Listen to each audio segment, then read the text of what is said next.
Hello everyone, my name is Bharat Tyagi, Faculty of Physics, PP Savani Center for Excellence. So magnetism and matter chapter चल रहा था हमारा और last topic हमने किया था इसमें अगर हम मोनोपोल्स को अज्यूम करके चलें तो हमारे पास जैसे इलेक्ट्रिक फिनोमेना होते हैं वैसे ही सेम मैग्नेटिक फिनोमेना होंगे. जैसे कि इलेक्ट्रिक डायपोल की जगह मैग्नेटिक डायपोल आएगा तो उसकी एक्सियल पोजीशन पे और इक्वेटोरियल पोजीशन पे हमने लास्ट टाइम मैग्नेटिक फील्ड के फॉर्मूले देखे थे. उनके डेरिवेशंस मैंने आपको नहीं कराए क्योंकि वो बिल्कुल सेम वैसे ही हैं जैसे हमने इलेक्ट्रिक फील्ड में किए हुए हैं. तो उन्हीं से सारे डेरिवेशंस को बस रिपीट कर देना है और सारा प्रोसेस वही सेम रहेगा, बस सिंबल्स चेंज हो जाएंगे. चार्ज की जगह एम आ जाएगा या क्यू एम आ जाएगा और मैग्नेटिक फील्ड ई की जगह इलेक्ट्रिक फील्ड ई की जगह मैग्नेटिक फील्ड बी आ जाएगी और कांस्टेंट 1/4πε0 की जगह μ0/4π आ जाएगा. बाकी सब कुछ सेम है. ओके तो उन डेरिवेशंस को आप अपने आप करना ज़रूर, उनको कंप्लीट कर लेना. मैंने बाकी प्रोसेस पूरा सेम रहेगा, उसमें कुछ भी चेंज नहीं है, कुछ भी नया नहीं है बताने का. ओके कुछ क्वेश्चंस ट्राई करते हैं उस टॉपिक पे. ये क्वेश्चन हमें दिया हुआ है, a bar magnet is 0.1 metre long and its pole strength is this. Okay so हमें एक बार मैग्नेट दी हुई है. बार मैग्नेट हम जानते हैं क्या होता है, ये बेसिकली एक बार मैग्नेट है और इसमें चार्ज होते हैं, एक प्लस चार्ज एक माइनस चार्ज. ठीक है, ये नॉर्थ पोल और साउथ पोल को बेसिकली रिप्रेजेंट करता है. सो ये जो चार्ज हैं इनकी स्ट्रेंथ को हम पोल स्ट्रेंथ बोलते हैं. पोल स्ट्रेंथ का मतलब है charge basically. So pole strength means charge, magnetic charge. So मैं मैग्नेटिक चार्ज दिया हुआ है 120 एम्पियर मीटर. ऑफकोर्स हर क्वेश्चन को, जो भी क्वेश्चन लेक्चर में आ रहा है, हर क्वेश्चन को आपको खुद ट्राई ज़रूर करना है. वीडियो को पॉज करके पहले मेरे करने से पहले खुद ट्राई ज़रूर करना. और हमें इसके अलावा क्या दिया हुआ है, इसके अलावा हमारे पास है लेंथ. तो हमें ये इफ़ेक्टिव लेंथ दी हुई है, एल इफ़ेक्टिव लिख देता हूँ मैं इसे 0.1 मीटर. तो ओके ये हो गया. Find magnitude of magnetic field at a point on its axis at a distance of 20 centimetre. 20 centimetre की डिस्टेंस पे हमें मैग्नेटिक फील्ड निकालनी है. तो हमें आर दिया हुआ है 20 centimetre, that is equals to 0.2 metre. Okay so हमें एक्सियल पोजीशन में निकालनी है. तो बी एक्सियल का फॉर्मूला हमने निकाला हुआ था लास्ट टाइम और जैसे इलेक्ट्रिक फील्ड में होता है वैसे सेम, μ0/4π 2m/r³. ये जनरलाइज फॉर्मूला होता, ये स्पेसिफिक फॉर्मूला होता है स्पेशल केस के लिए, when length of magnet is very smaller than the position where we are finding the magnetic field. ये उसके लिए होता है. लेकिन यहाँ पे ऐसा नहीं है.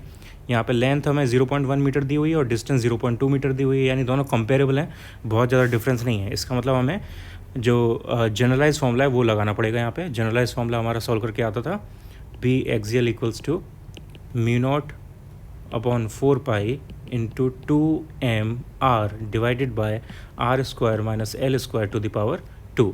ये हमारा जनरलाइज फार्मूला होता था. सो यहाँ पे μ0/4π की वैल्यू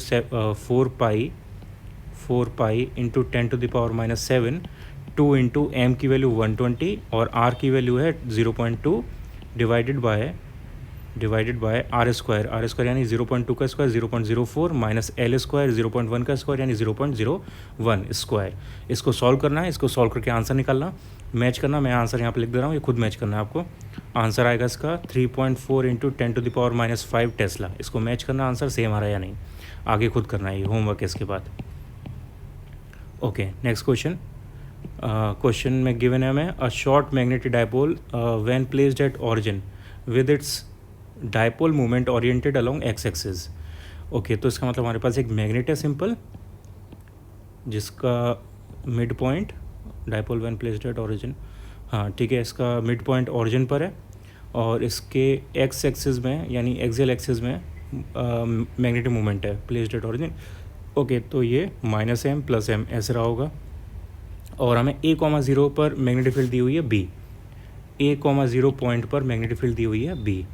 सो यहाँ पे कोई पॉइंट है a,0, वहाँ पे मैग्नेटिक फील्ड है b. व्हाट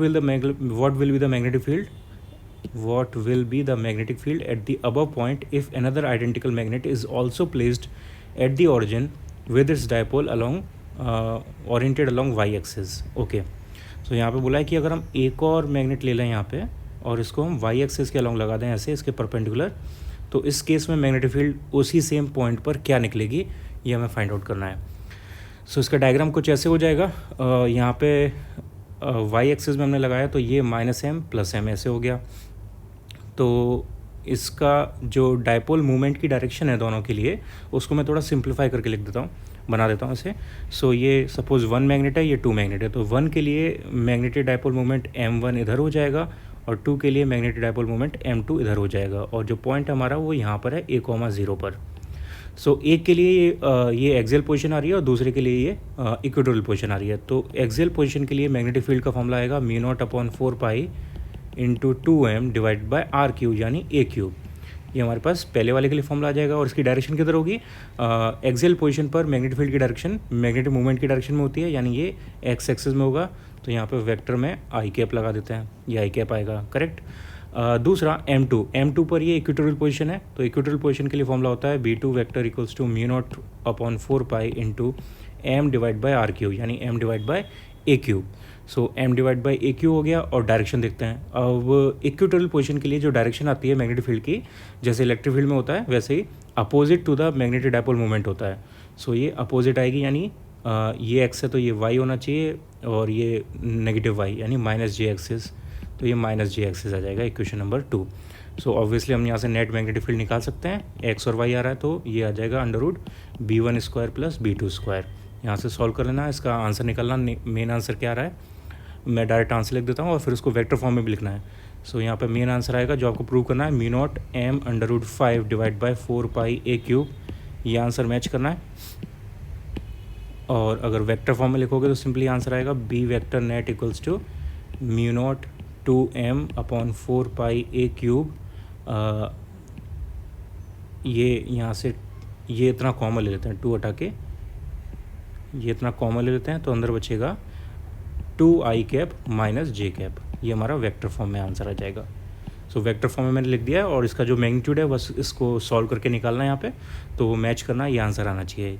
ये होमवर्क में से सॉल्व करना आगे. ओके, ये क्वेश्चन नंबर 2 हमारा कंप्लीट हो गया. इसके बाद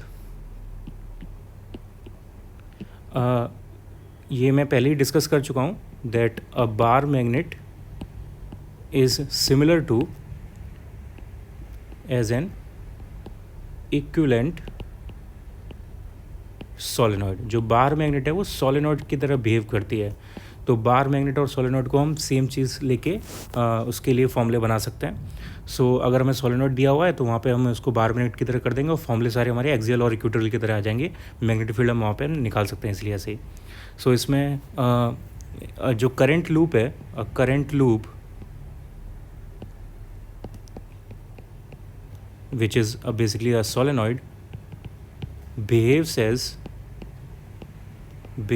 as a bar magnet with comparable dipole moment m के लिए फॉर्मूला भी हम पहले डिस्कस कर चुके हैं, दोबारा लिख देता हूँ मैं. फॉर्मूला उसका हो जाता है NIA. यहाँ पे n होता है total number of turns, I obviously current और A क्रॉस सेक्शनल एरिया. जो हमारे पास सर्कुलर वायर है उसका क्रॉस सेक्शनल एरिया, सोलेनॉइड का क्रॉस सेक्शनल एरिया, ये A होता है. यहाँ पे M यहाँ पे मैग्नेटिक डायपोल मूवमेंट है. ऑब्वियसली इसकी जो डायरेक्शन होगी M वेक्टर की वो एरिया वेक्टर की डायरेक्शन में आएगी क्योंकि N और I यहाँ पे कॉन्स्टेंट्स हैं. ओके, सो बेसिकली ये. और अगर हम डायपोल बार मैग्नेट लेते हैं तो उसके लिए फॉर्मूला क्या था? M/L effective. ये बार मैग्नेट के लिए फॉर्मूला होता है, यानी M/L effective is equals to NIA. इन दोनों का ये कंपैरिजन है. बार मैग्नेट और इक्विवेलेंट एक सोलेनॉइड जो होता है वो इस तरह से बिहेव करता है.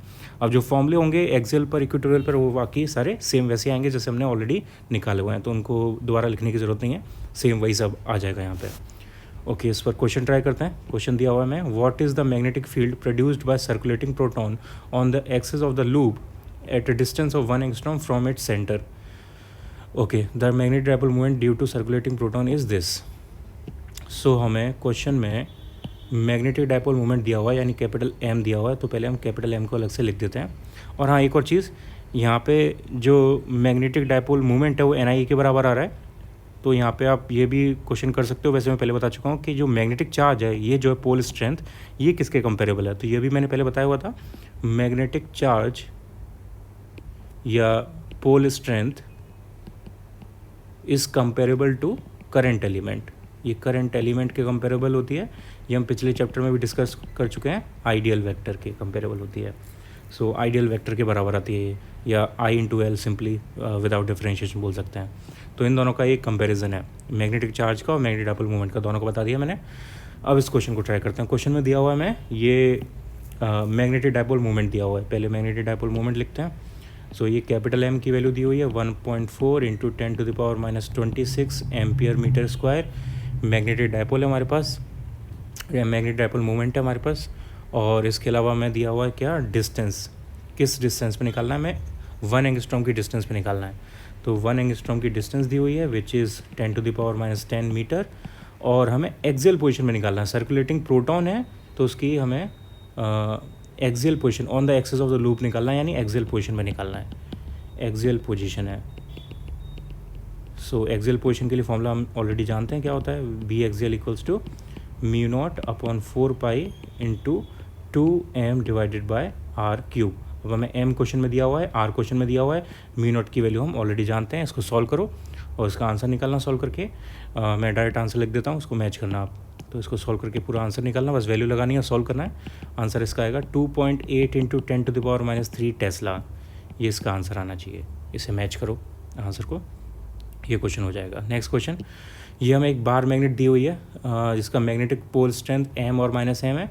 मैग्नेटिक डाइपोल मोमेंट इसका कैपिटल M है। अब क्वेश्चन में बोला हुआ है कि what if magnetic dipole moment when magnet is cut into 2 equal parts. इसको हम 2 इक्वल पार्ट्स में कट कर दें, फर्स्ट एक्सियली और परपेंडिकुलर बाइसेक्टेड, तो क्या आंसर आना चाहिए मैग्नेटिक डाइपोल मोमेंट का उस केस में।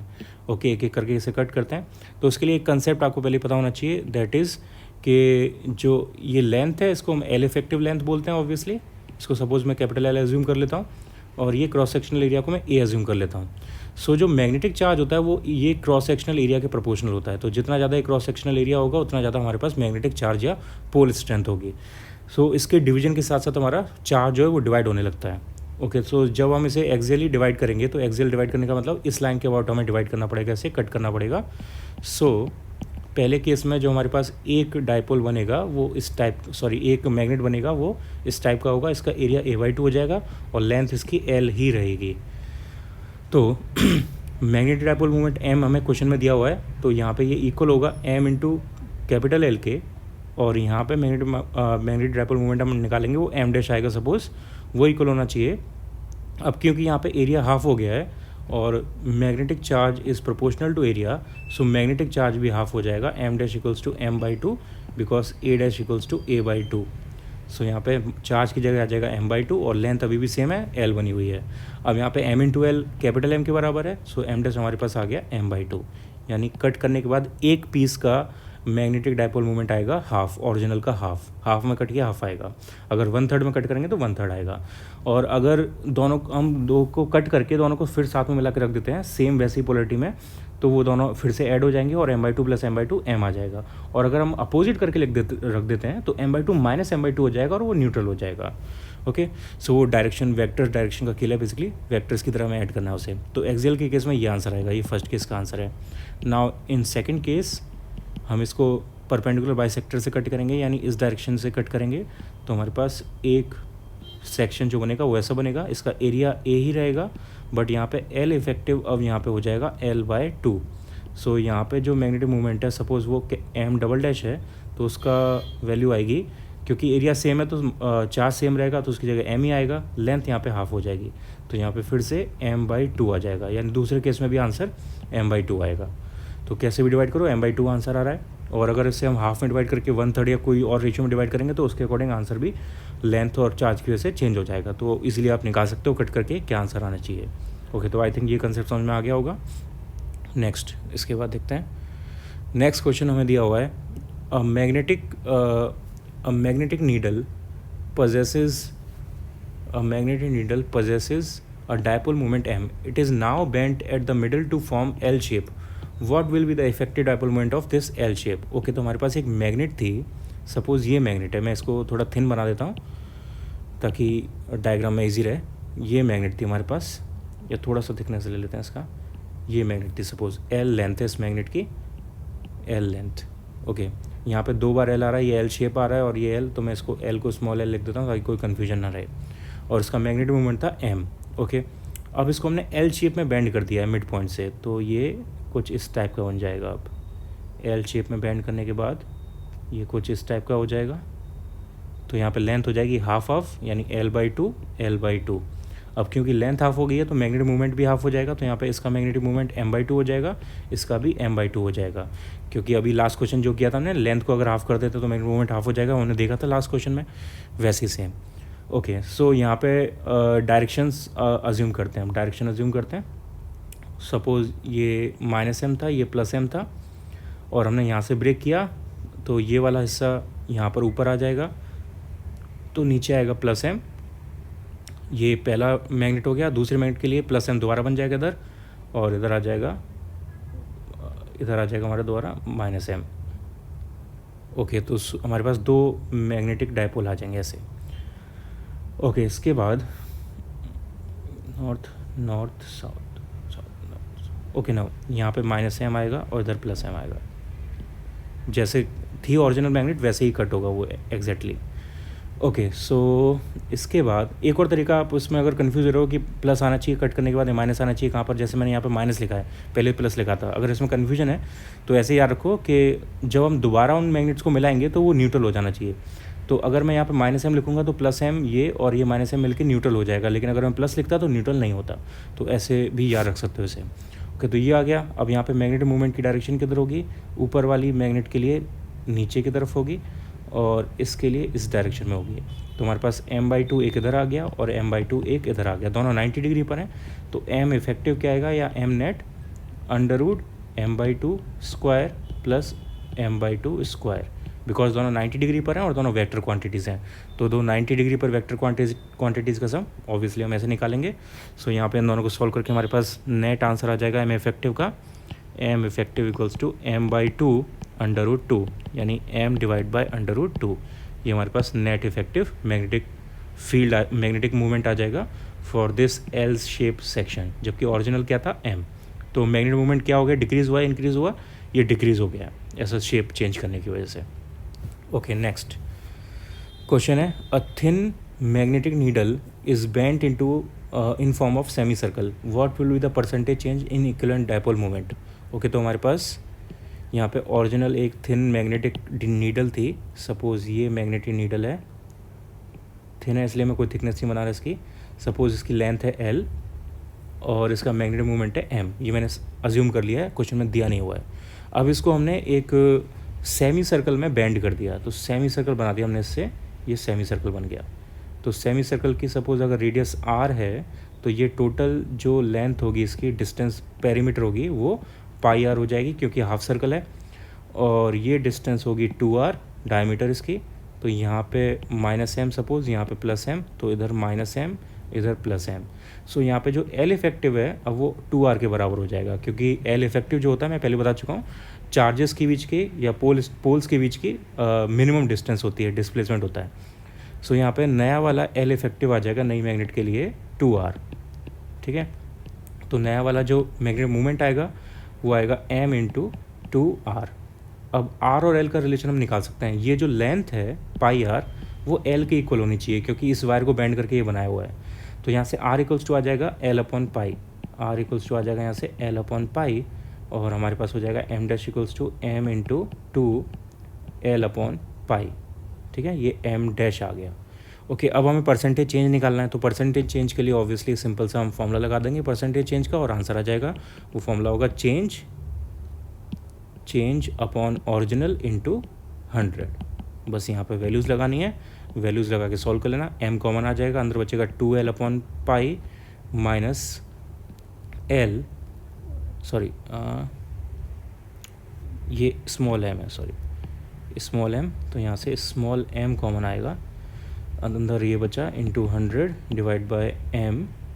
सो ये हो गया small m L divide by capital M 2/π - 1 into 100, और m की वैल्यू ml के बराबर ही है यहाँ पे, तो उससे कैंसिल आउट हो जाएगा। इसको सॉल्व करना है, बस इसको सॉल्व करके चेक करना आंसर क्या आता है। यहाँ पे वो इंक्रीज़ हुआ है, जो मैग्नेटिक फील्ड है हमारा, मैग्नेटिक डायपोल है हमारा, वो इंक्रीज़ हुआ है या डिक्रीज़ हुआ है, ये यहाँ पे निकालना, और इसका एक्चुअल आंसर क्या आ रहा है वो देखना। चलो मैं आंसर भी यहाँ पे लिख देता हूँ, उसे मैच कर लेना। आंसर इसका -36.3% आएगा, यानी माइनस का मतलब मैग्नेटिक डायपोल मोमेंट की जो स्ट्रेंथ है वो डिक्रीज़ कर जाएगी, यानी मैग्नेटिक फील्ड डिक्रीज़ कर जाएगी। ऐसा ही सेम आंसर हमारे पिछले क्वेश्चन में भी आ रहा था, यानी सबसे ज़्यादा मैग्नेटिक फील्ड और मैग्नेटिक मूवमेंट कब होता है, जब बार मैग्नेट होती है। अगर इसको हम शेप को चेंज करके इफेक्टिव लेंथ को चेंज कर देते हैं, डिक्रीज़ कर देते हैं, तो हमारा मैग्नेटिक मूवमेंट भी डिक्रीज़ हो जाता है। हर केस में ऐसा होता है। ओके, तो इसे सॉल्व करना और ये चेक करना आंसर सेम आ रहा है या नहीं। ओके, ना आफ्टर दिस नेक्स्ट टॉपिक देखते हैं। ये भी कंपैरिजन है इलेक्ट्रिक फील्ड और मैग्नेटिक फील्ड के बीच का, सो जल्दी ही हो जाएगा, बस कंपैरिजन करते जाना है हमें।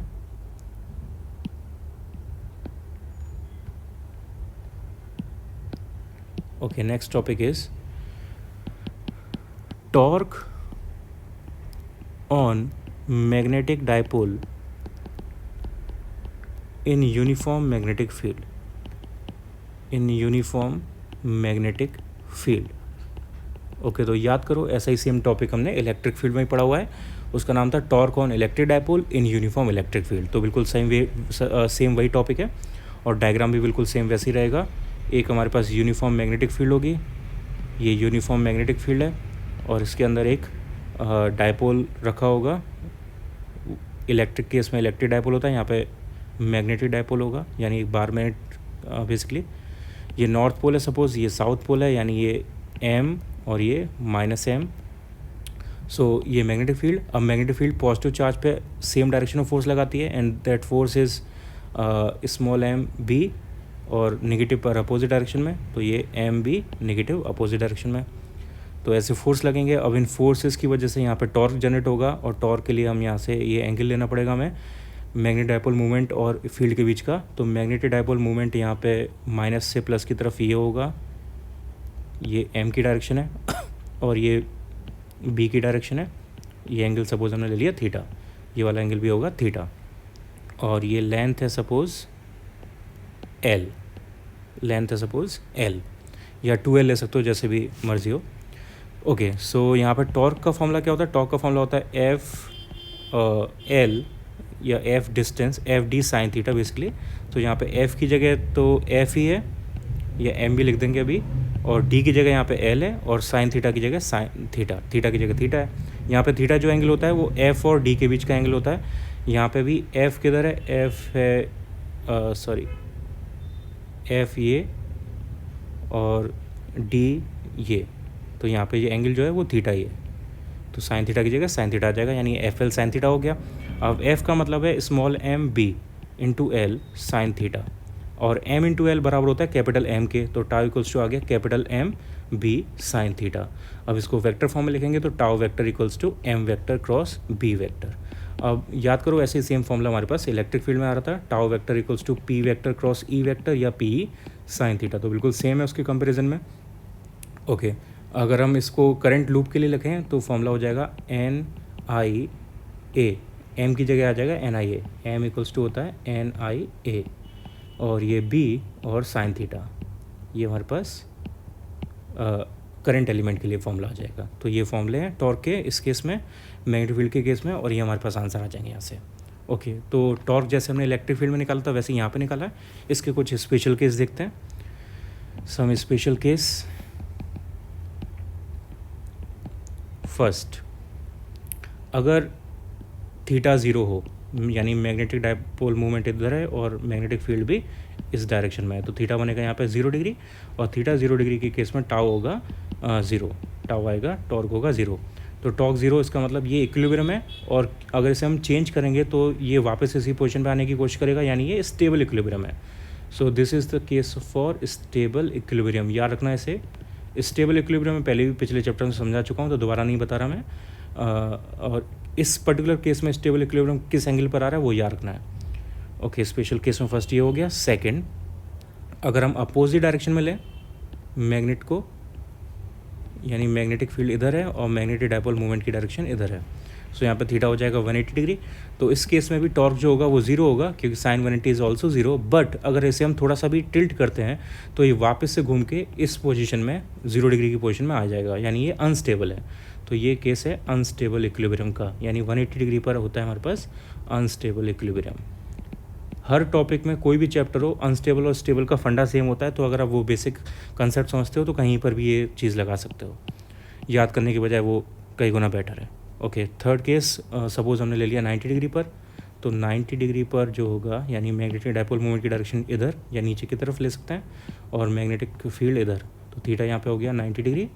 और इस केस में टॉर्क जो आएगा वो हो जाएगा NIAB या MB, और ये मैक्सिमम टॉर्क होगा क्योंकि साइन की वैल्यू यहाँ पे मैक्सिमम है 1, साइन 91। ओके, तो ये इसके स्पेशल केसेस हैं। Okay, next topic. इसके बाद हमने इलेक्ट्रिक फील्ड में याद करो क्या किया था, टॉर्क निकालने के बाद हमने निकाला था वर्क डन। अगर इलेक्ट्रिक फील्ड के अंदर इलेक्ट्रिक डायपोल है तो उसको रोटेट कराने में क्या वर्क डन लगता है, ऐसी सेम हमें यहाँ पे करना है। तो next topic is work done in rotating a magnetic dipole in uniform magnetic field। Okay, तो डायग्राम वही सेम है, तो मैं दोबारा चलो जल्दी से बना देता हूँ। वही सेम डायग्राम, ये M की डायरेक्शन है, ये B की डायरेक्शन है, और ये एंगल बन रहा है थीटा। ठीक है, तो मैंने शॉर्ट में डायग्राम बना दिया क्योंकि बिल्कुल सेम वैसे ही रहेगा। हम दो पिछले चैप्टर में पढ़ चुके हैं, दोबारा मैं यहाँ पे भी करा चुका हूँ, तो ज़्यादा डिटेल में नहीं जा रहा है इसके। अब इसके डेरिवेशन में जैसे पहले किया था हमने पिछले चैप्टर में, वैसे ही करना होगा। जो वर्क डन होता है वो टाव के रेस्पेक्ट में उसका फॉर्मूला होता है DW equals to tau d theta, ये फॉर्मूला होता है। सो यहाँ से DW इक्वल्स टू टाव का फॉर्मूला निकाला था हमने, MB साइन थीटा आया था, और ये डी थीटा। अब इसका इंटीग्रेशन कर देंगे दोनों साइड। इंटीग्रेशन सपोज हमने θ1 से θ2 तक रोटेट कराया इसे, सो ये W इक्वल्स टू हो जाएगा MB बाहर आ गया साइन थीटा का माइनस कॉस थीटा इंटीग्रेशन, और θ1 से θ2 तक, सो W इक्वल्स टू आ गया माइनस MB, और ये सॉल्व करके आएगा कॉस θ1 माइनस कॉस θ2। ओके, और वर्क डन में प्लस माइनस का साइन आता है, उसमें कंफ्यूज होने की बिल्कुल ज़रूरत नहीं है, वो भी मैं पहले एक्सप्लेन कर चुका हूँ। अगर आपसे कोई भी क्वेश्चन पूछा है तो उस क्वेश्चन को प्रैक्टिकली सोचो, उस क्वेश्चन को प्रैक्टिकली सोचने की कोशिश करो कि वो वर्क डन जो है वो एक्सटर्नल सोर्स कर रहा है या सिस्टम कर रहा है। तो अगर बाय सिस्टम वर्क डन पूछा है और बाय सिस्टम वर्क डन हो रहा है तो उसके हिसाब से वहाँ प्लस माइनस बहुत इजीली निकाल सकते हैं। आप अपने आप को हमेशा एक्सटर्नल सोर्स की तरह समझो। अगर जो वर्क हो रहा है वहाँ पे वो अपने आप हो रहा है तो work done by external source यानी work done by you negative आएगा, क्योंकि आपको कोई वर्क करना नहीं पड़ रहा, वो अपने आप हो रहा है। अगर आपको उसको वर्क को करने के लिए आपको एनर्जी लगानी पड़ेगी यानी एक्सटर्नल फैक्टर्स को एनर्जी लगानी पड़ेगी, तो वहाँ पे एक्सटर्नल फैक्टर्स का वर्क डन पॉजिटिव आएगा। And vice versa for system. तो उसमें कभी कंफ्यूज होने की ज़रूरत नहीं है, कुछ भी याद करने की ज़रूरत नहीं है। कई बार यहाँ पे प्लस माइनस का बहुत लफड़ा रहता है, तो वो बिल्कुल भी नहीं आएगा। आप बस इस कंसेप्ट को हमेशा लगा दिया करो, जो भी क्वेश्चन आया उसमें आपको ईजिली प्लस माइनस का साइन पता चल जाएगा, तो उसमें कन्फ्यूज़ होने की बिल्कुल भी ज़रूरत नहीं है। ओके, तो ये हमारे पास वर्क डन इन रोटेटिंग अब मैग्नेटिक फील्ड आ गया। अब वर्क डन निकालने के बाद हम निकालते थे पोटेंशियल एनर्जी। अगर किसी एंगल पर है कोई डायपोल, इलेक्ट्रिक डायपोल किसी एंगल पर है तो उसकी पोटेंशियल एनर्जी क्या आएगी, पहले उसका फॉर्मूला लिखेंगे, उससे कंपेयर करके फिर हम इसके लिए निकाल देंगे। So next topic is potential energy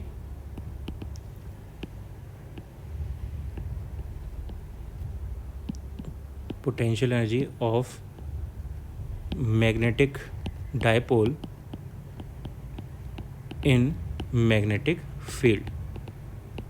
okay, तो मैं पहले कंपैरिजन के लिए इलेक्ट्रिक फील्ड वाले फॉर्मूले लिखता हूँ। तो इलेक्ट्रिक फील्ड में हमारे पास फॉर्मूला आया था W equals to delta U, है ना, और हमने थीटा 90 डिग्री के लिए रेफरेंस में लेते हैं जनरली, तो इसके लिए U का फॉर्मूला आता है माइनस PE कॉस थीटा, यानी U equals to minus P vector dot E vector, cos का फैक्टर आता है और डॉट प्रोडक्ट होता है। ये फॉर्मूले हमारे पास आए थे इलेक्ट्रिक फील्ड के लिए, सेम यहाँ पे ये फॉर्मूले आएंगे। So basically W equals to delta U, फिर से वही साइन का कभी भी कंफ्यूज मत करना, साइन हमेशा जैसा क्वेश्चन में बोला हुआ है उसके अकॉर्डिंग निकालना है और वो इजीली पता चल जाता है, तो याद करने की ज़रूरत नहीं है। So generally we take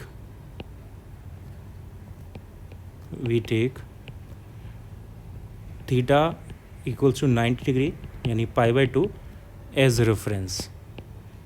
reference point. सो अगर ये हम रेफरेंस पॉइंट लेते हैं, कोई भी रेफरेंस पॉइंट ले सकते हो, लेकिन जनरली ये लिया जाता है। इसका मतलब ये होगा कि work done in rotating from 90 degree to theta. So U का या डेल्टा यू का फॉर्मूला हमारे पास, डेल्टा यू यहाँ पे जो है वो यू के बराबर हो जाएगा, क्योंकि चेंज नहीं निकाल रहे हम, एक सिंपल पोजीशन से निकाल रहे हैं। सो डेल्टा यू यहाँ पे डब्ल्यू के बराबर होता है, और डब्ल्यू का फॉर्मूला हमने निकाला था M B cos theta 1 minus cos theta 2, ये हमारे पास फॉर्मूला आया था। अब इसको हम 90 डिग्री से, यानी 90 डिग्री हमारी इनिशियल पोजीशन है, थीटा 1 हमारा हो गया 90 डिग्री, थीटा 1 इज़ 90 डिग्री, और थीटा 2 सपोज कोई रैंडम एंगल है थीटा, यहाँ तक हम रोटेट करा रहे हैं। सो ये हो जाएगा cos 90 minus cos theta. So यहाँ पे u का फॉर्मूला आ जाएगा minus M B cos theta, same formula जो हमारे पास इलेक्ट्रिक फील्ड में आ रहा था। अब इसे वेक्टर फॉर्म में लिखोगे तो क्योंकि कॉस आ रहा है और m और b वेक्टर होते हैं, तो ये ऑब्वियसली डॉट प्रोडक्ट के फॉर्म में आएगा, यानी u का वेक्टर में फॉर्मूला होगा minus m vector dot b vector. ये पोटेंशियल एनर्जी का फॉर्मूला है। तो आपको क्लियरली ये तो पता चल गया, यहाँ पे कोई भी फॉर्मूला आपको याद करने की ज़रूरत नहीं है उस पूरे चैप्टर में जो अभी तक आया है। सारे फॉर्मूले जो इलेक्ट्रिक फील्ड के हैं वही सिंबल्स चेंज करके मैग्नेटिक फील्ड के लिए लग जाएंगे, तो कुछ भी नया इसमें याद करने के लिए नहीं है, इसलिए यहाँ तक ये बहुत सिंपल चल रहा है अभी। ओके, तो ये हमारे पास पोटेंशियल एनर्जी आ गई। पोटेंशियल एनर्जी के बाद इसके कुछ क्वेश्चंस लगा के देखते हैं। ओके, नेक्स्ट क्वेश्चन हमें दिया हुआ है, a straight solenoid of length this and turns this. Okay, so हमें एक सोलेनॉइड दिया हुआ है, स्ट्रेट सोलेनॉइड, और इसमें लेंथ दी हुई है, length L equals to 50 centimetre यानी 0.5 मीटर। उसके बाद 1000 टर्न्स पर मीटर दिए हुए हैं, 1000 टर्न्स पर मीटर यानी स्मॉल n दिया हुआ है, small n number of turns per metre होता है, तो ये 1000 टर्न्स पर मीटर है, और कैपिटल N का मतलब होता है टोटल नंबर ऑफ टर्न्स, तो ये होगा स्मॉल n इंटू लेंथ। सो यहाँ से हमारे पास टोटल नंबर ऑफ टर्न्स आ जाएंगे। ओके, तो टोटल नंबर ऑफ टर्न्स कितने हो जाएंगे, 1000 इंटू 0.5, तो 0.5 यानी ये हो गया 500, तो टोटल नंबर ऑफ टर्न्स आ गए हमारे पास 500। इसके बाद क्वेश्चन में बोला है mean cross sectional area is this, mean cross sectional area यानी क्रॉस सेक्शनल एरिया ए दिया हुआ है हमें 2 इंटू 10⁻⁻7 मीटर स्क्वायर, ये हमारे पास एरिया है। ओके, इसके बाद it is placed with its axis at 30 degree with uniform magnetic field this, तो इसकी एक्सिस का यानी magnetic field dipole, magnetic dipole movement का मैग्नेटिक फील्ड के साथ डायरेक्शन दिया हुआ है 30 डिग्री, तो वो थीटा होता है, तो थीटा हमें दिया हुआ है 30 डिग्री, और मैग्नेटिक फील्ड हमें क्वेश्चन में बोली हुई है 0.32 टेस्ला है, 0.32 tesla. Find the torque acting on the solenoid when a current 2 ampere is pass through it, current दी हुई है हमें 2 एम्पियर, और टॉर्क हमें निकालना है। तो कौन सा टॉर्क का फॉर्मूला जिसमें ये सारी चीज़ें आती हैं, ऑब्वियसली पीछे हमने फॉर्मूले देखे हुए हैं, यहाँ पे NIAB आ रहा है, तो NIAB साइन थीटा, ऑब्वियसली ये फॉर्मूला लग जाएगा यहाँ पे। N हमें पता चल गया, I हमें पता है, एरिया हमें दिया हुआ है, मैग्नेटिक फील्ड दी हुई है, थीटा दिया हुआ है, सारी चीज़ें लगाओ यहाँ पे, और आंसर निकालना है इसका कितना आ रहा है 0.032, इससे मैच करना है, ये आंसर आना चाहिए न्यूटन मीटर में, तो इसको सॉल्व करना है इसके बाद, और ये आंसर इसमें मैच करना। Okay, next question, what is the work done on dipole to rotate it from stable equilibrium position theta 1 0 degree to unstable equilibrium position theta 2 180 degree. Okay, straight forward question है, आप इसे already लगा सकते हो, मेरा solution मत देखो, video को पॉज करो और खुद सॉल्व कर लो इसे। मैं फॉर्मेलिटी के लिए फिर भी बता देता हूँ, वर्क डन का formula M B cos theta 1 minus cos theta 2 होता है, और यहाँ पे एम बी की जगह में एम बी लेना पड़ेगा क्योंकि कुछ दिया नहीं हुआ है, कॉस थीटा 1 यानी cos 0 degree minus cos 180 degree, so cos 0 की वैल्यू 1 और कॉस 180 की वैल्यू -1, तो माइनस प्लस 1 यानी 2mb। ओके, हाँ, अब देखो मैं जैसे बताया था कि वर्क डन हम बाय प्रैक्टिकल समझ सकते हैं कि क्या आना चाहिए, प्लस आना चाहिए, माइनस आना चाहिए, तो वो मैं यहाँ पे अप्लाई करके दिखाता हूँ एक बार। ओके, तो यहाँ पे क्वेश्चन को ध्यान से पढ़ो, what is the work done ऐसे पूछा हुआ है, इसका मतलब वो एक्सटर्नल फैक्टर से वर्क डन पूछा हुआ है, सिस्टम का पूछा होगा तो वो बताएगा वहाँ पे कि सिस्टम से वर्क डन पूछा हुआ है, तो ये हमें एक्सटर्नल फैक्टर का वर्क डन बताना है, एक्सटर्नल फोर्स का वर्क डन बताना है in rotating a dipole from stable to unstable. अब ऑब्वियसली जो डायपोल होता है वो हमेशा स्टेबल में रहने की कोशिश करता है, यानी वो अनस्टेबल में जाने की कोशिश नहीं करेगा, तो अगर वो अनस्टेबल में जाने की कोशिश नहीं कर रहा तो हमें फोर्सफुली उसे अनस्टेबल पोजीशन में लेके जाना पड़ेगा, यानी हमें अपनी एनर्जी लगानी पड़ेगी। और अगर हमें एज एक्सटर्नल फैक्टर अपनी एनर्जी लगानी पड़ रही है, then the work done by external agent is 2 MB, sorry positive. तो यहाँ पे आंसर पॉजिटिव आना चाहिए और हमारा आंसर पॉजिटिव आ भी रहा है, सो इसका मतलब हमें पता चल गया। तो ऐसे साइन हम अपने हिसाब से बना सकते हैं, साइंस में कोई दिक्कत नहीं है, हमें बस सिंपल उसके पीछे जो बेसिक लॉजिक है वो पता होना चाहिए। ओके, ये question complete. Next question, a magnet having magnetic movement 2 × 10⁴ joule per tesla, ये हमें मैग्नेटिक मूवमेंट दिया हुआ है, is free to rotate in horizontal plane where magnetic field is this. Okay, तो हमारे पास मैग्नेटिक मूवमेंट है, magnetic movement m = 2 × 10⁴ joule per tesla, और is free to rotate in horizontal plane where magnetic field is this. Magnetic field दी हुई है 6 × 10⁻⁵ tesla. Find the work done to rotate the magnetic field slowly from direction parallel to the field to 60 degree. Parallel to the field यानी theta = 0 से θ1 0 हो गया, θ2 60 degree तक rotate करना है। Okay, तो 0 डिग्री से 60 डिग्री तक रोटेट करना है इसे। m और b हमें क्वेश्चन में दिया हुआ है, तो ऑब्वियसली यहाँ पे जो फॉर्मूला लगेगा वो होगा W = m cos θ1 - cos θ2।